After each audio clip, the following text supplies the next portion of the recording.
जिंदगी क्या है? जिंदगी समंदर की एक लहर है जो बहुत जल्द मिट जाने वाला है। जिंदगी एक हीरा है जिसे तराशना इंसान का काम है। जिंदगी की मुसीबतों को हमेशा हंसकर सहो। जिंदगी एक खुदा ताला की दी हुई नेमत है जिसका हर हाल में शुक्रिया अदा करो। जिंदगी के हर कदम पर फूल बिखेरते जाओ, एक दिन बाग बना लोगे। जिंदगी की बुनियाद एतमाद पर रखी जाती है।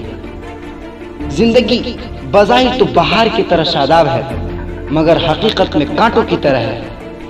जिंदगी के गुलदान में ऐसे फूल सजाओ जो खुशबू देते हैं। सोक्रात ने कहा था कि जिंदगी बहुत मुख्तसर है, मगर मुसीबतें हो तो बहुत लंबी है। जिंदगी एक जलता चिराग है जो एक दिन बुझ जाएगा।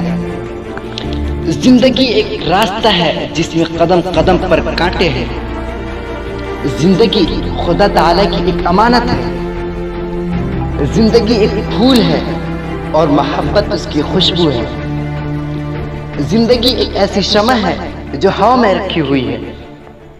जिंदगी एक तोहफा है जो बहुत जल्द छीना जाने वाला है। जिंदगी एक जेवर है जो बहुत जल्द चोरी हो जाने वाली है। आप देख रहे हैं न्यू इस्लामी चैनल मालूमात की दुनिया। इसी तरह के नए वीडियोस या इस्लामी मालूमात के लिए हमारे चैनल मालूमात की दुनिया को जरूर सब्सक्राइब करें और साथ में बेल आइकन को दबाना न भूलें ताकि हमारे नए वीडियोस के अपडेट्स आप तक आसानी पहुंच सके।